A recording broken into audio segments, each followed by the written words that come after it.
Assalamualaikum warahmatullahi wabarakatuh. Perkenalkan, kami dari kelompok 6 akan mempresentasikan kajian cerpen Indonesia kontemporer dengan objek kajian cerpen orang-orang Plongminton, kumpulan cerpen 1980 karya Budi Darman. Kami dari kelompok 6 beranggotakan 1. Selvina Nuraini, 2. Kurotin Ayuni, 3. Veronica Permata Cahyani, 4. Octaviana Grandis. Baik, sebelum itu kita akan sedikit mengulas kembali pengertian cerpen kontemporer. Cerita pendek kontemporer adalah cerita pendek yang berisikan kehidupan manusia yang terasing dari dunianya karena gencatan suasana metropolis yang pemberontak, yang berada di tengah-tengah pergulatan nilai-nilai saling bertentangan yang membuktikan bahwa manusia mempunyai potensi-potensi unik. Cerita-cerita pendek kontemporer muncul tidak selalu mengikuti pola cerita-cerita pendek yang ada, tetapi mereka berusaha menemukan pengucapan diri dengan inovasi yang matang. Dalam sastra Indonesia modern, cerita pendek kontemporer itu dimulai berkembang pada 1970-an. Pada masa ini, pertumbuhan kreativitas yang luar biasa terjadi dalam penulisan cerita pendek. Baik, materi selanjutnya yaitu rekomendasi tokoh cerpen Indonesia kontemporer dari kelompok 2. Yang pertama, Umar Khayyam dengan judul 1000 Kunang dan Kunang di Mahta, kumpulan cerpen 1972. Yang kedua, dengan judul Sri Sumara dan Bulu pada kumpulan cerpen 1975. Yang kedua, Gershom Park dengan judul Jerat pada kumpulan cerpen 1975. Mutiara di Tengah Sawah, kumpulan cerpen 1984. Nostalgia Nusa Tenggara, kumpulan cerpen 1976.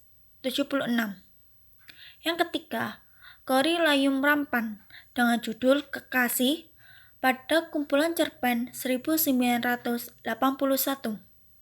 Yang keempat, Putu Arya Tirtawirya dengan judul Pasir Putih, Pasir Laut pada kumpulan cerpen 1973. Malam Pengantin pada kumpulan cerpen 1974. Yang kelima, Arwendo Atmowiloto dengan judul Surat dengan Sampul Putih pada kumpulan cerpen 1978. Yang keenam, Budi Dharma dengan judul Orang-orang Plongminton pada kumpulan cerpen 1980. Yang ketujuh, Yudhistira Adinugraha dengan judul Penjarakan Aku Dalam Hatimu pada kumpulan cerpen 1979. Materi selanjutnya yaitu objek kajian cerpen orang-orang Plongminton pada kumpulan cerpen 1980 karya Budi Dharma. Di sini kita akan mengenal profil sastrawan Budi Dharma. Budi Dharma adalah anak keempat dari 6 bersaudara yang semuanya laki-laki. Lahir di Rembang, Jawa Tengah tanggal 25 April 1937. Ayah yang bekerja sebagai pegawai kantor pos, Budi Dharma menempuh pendidikan di berbagai kota. Pendidikan sekolah dasar diselesaikan tahun 1950 di Kudus, Jawa Tengah. Sekolah menengah pertama diselesaikan pada tahun 1953 di Salatiga, Jawa Tengah. Kemudian, pendidikan sekolah menengah atas atau SMA diselesaikan di Semarang pada tahun 1956. Setelah lulus SMA, Budi Dharma meneruskan kuliah di jurusan Sastra Inggris dengan Fakultas Sastra di Universitas Gadjah Mada dan selesai pada tahun 1963. Materi selanjutnya yaitu kita akan membahas mengapa Budi Dharma dinobatkan atau dikategorikan sebagai penyair atau sastrawan Indonesia kontemporer.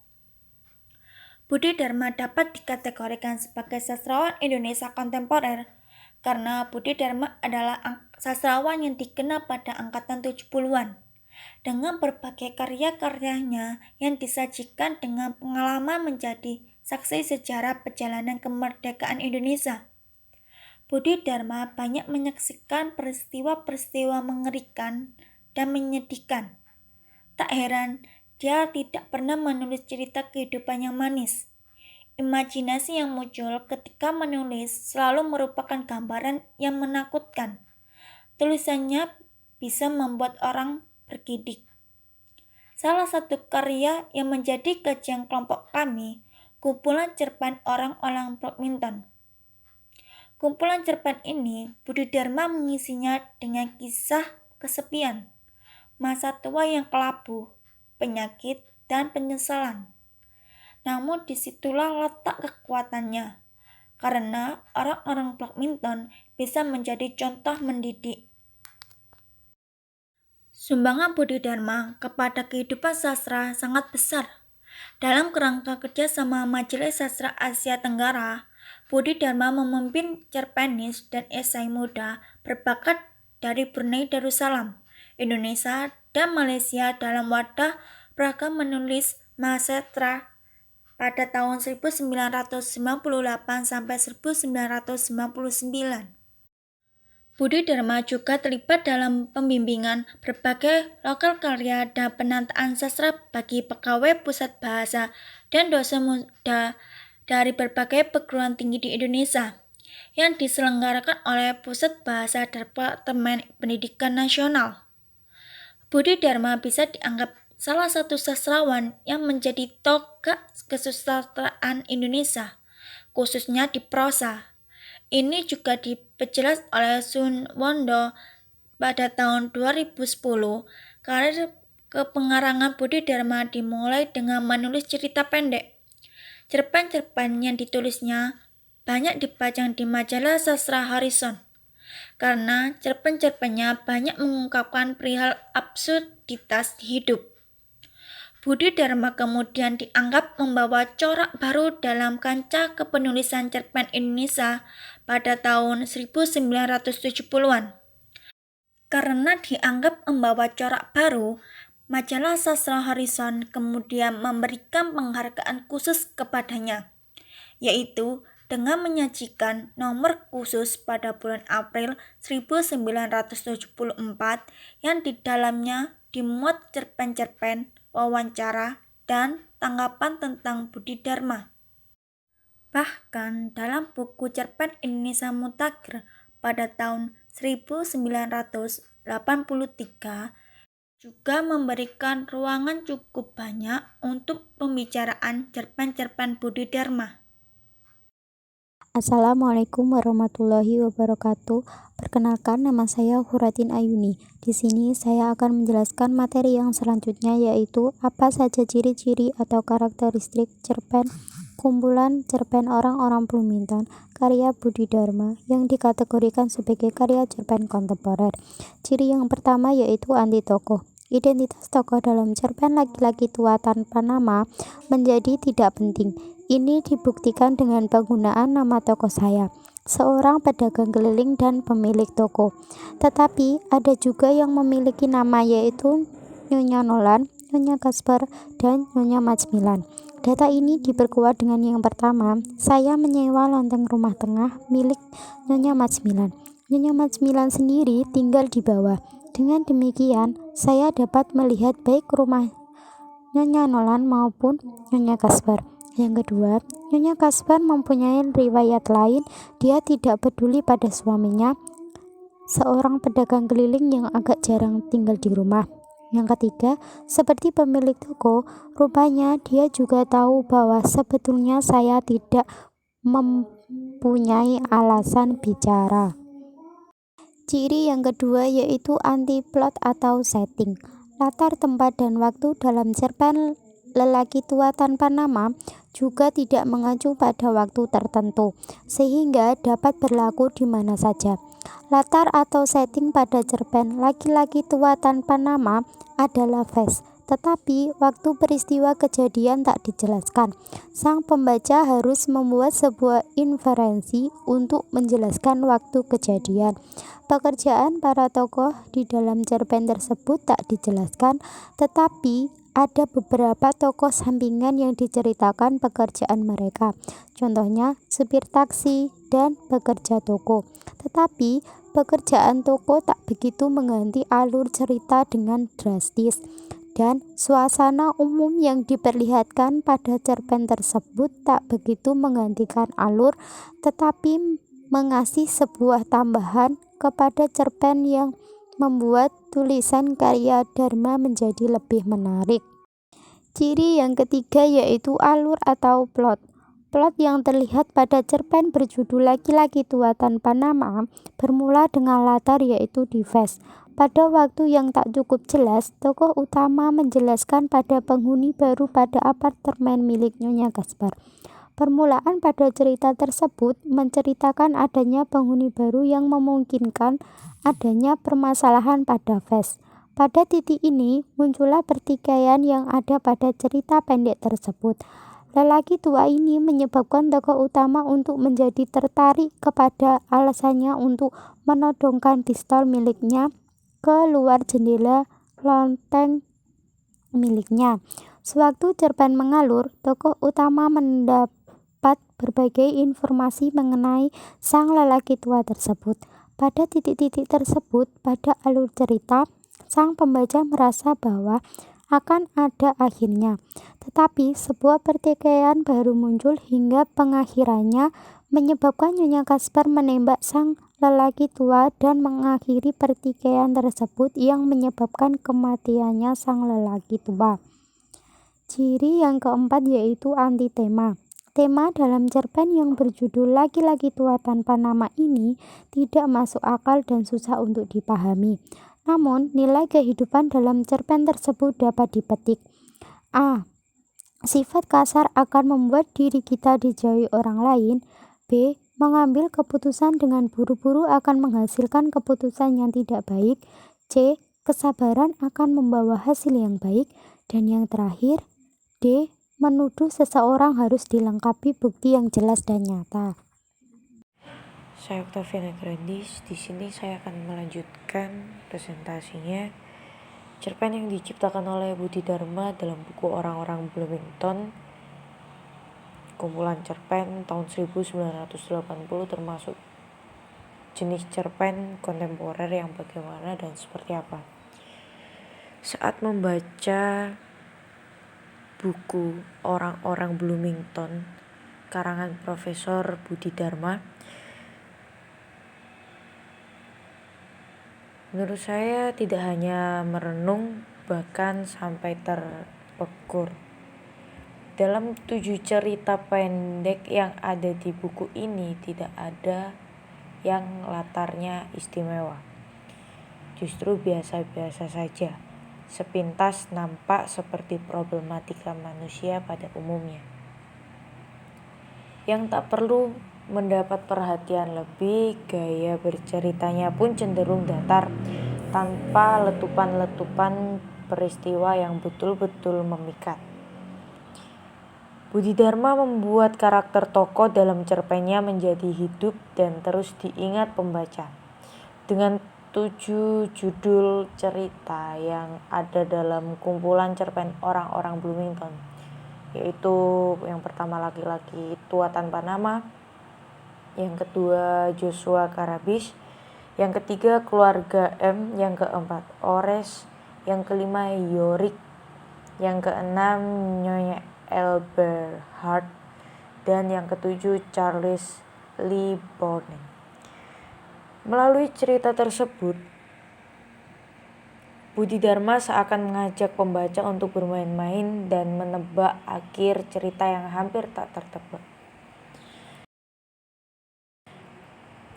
Laki-laki Tua Tanpa Nama bercerita tentang seorang laki-laki yang tinggal di Jalan Ves. Dalam cerita Laki-laki Tua Tanpa Nama ini banyak memasukkan jalan cerita melalui nama-nama, latar tempat maupun waktu. Karena tokoh saya sangat memiliki sifat keingintahuan yang begitu tinggi sehingga ia berpindah-pindah tempat untuk menemukan jawabannya. Tapi dari banyak tempat seperti lokasi tempat tinggal si tokoh saya, tempatnya kuliah, Mars, dan lain-lain, semuanya bertempat di satu kawasan yaitu Fes. Di Fes ini telah disampaikan bahwa tempat ini tidak cukup menjadi favorit sebagai tempat tinggal, tapi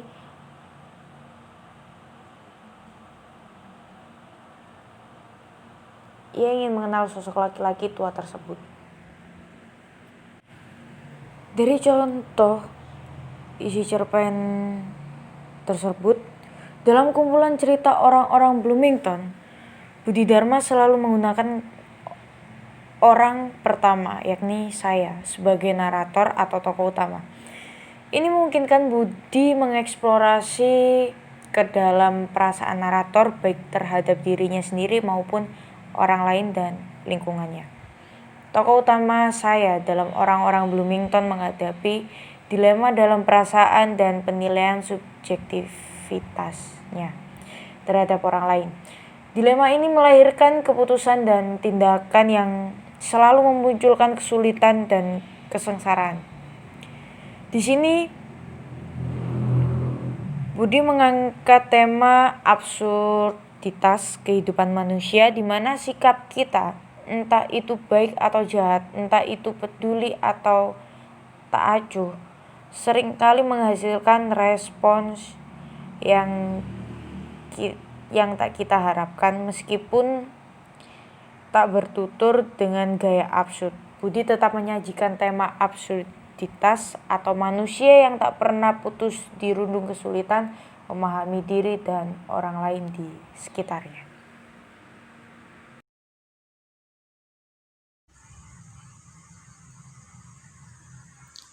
Saya Veronica Permata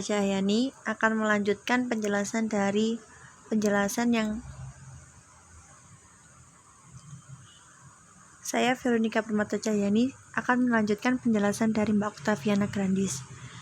Sejak kapan sosok Budi Dharma? Saya Veronica Permata Cahyani akan melanjutkan penjelasan dari Mbak Octaviana Grandis. Sejak kapan sosok Budi Dharma dinobatkan atau dikategorikan kritikus sebagai penyair Indonesia kontemporer? Budi Dharma mulai menulis tahun 1969. Meskipun sebelumnya sudah pernah menulis, selain dalam bahasa Indonesia, ia juga menulis dalam bahasa Inggris. Beberapa cerita pendeknya yang ditulis dalam bahasa Inggris dimuat di berbagai media massa yang diterbitkan di Indiana, Bloomington, Amerika Serikat. Tetapi, ia mengakui sudah tidak mempunyai dokumennya.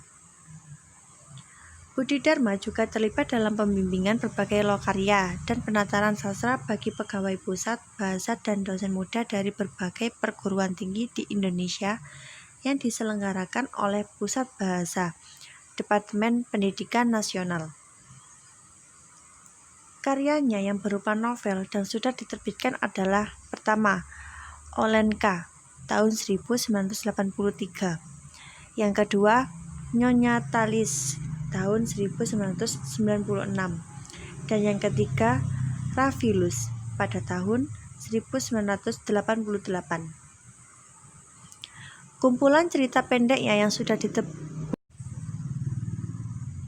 Yang ketiga, Harmonium, 1996. Dan Vovo Senggring, tahun 2005. Tahun 1984, ia memperoleh penghargaan Seward Award dari pemerintah Thailand atas karyanya yang berjudul Orang-orang Bloomington. Ia dianugerahi dan diperolehnya dari pemerintahan Indonesia pada tahun itu. Budi Dharma sebagai anggota Modern Language Legislation atau MLA New York pada tahun 1977 sampai 1990. Namanya tercatat dalam Week's Award in the World.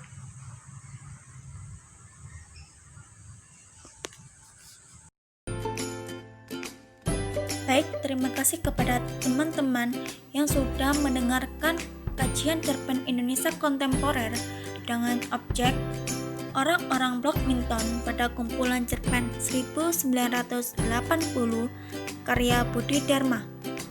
Untuk lebih lengkapnya, bisa teman-teman akses materi kami yang ada di link deskripsi. Kami dari kelompok 6 undur diri. Wassalamualaikum warahmatullahi wabarakatuh.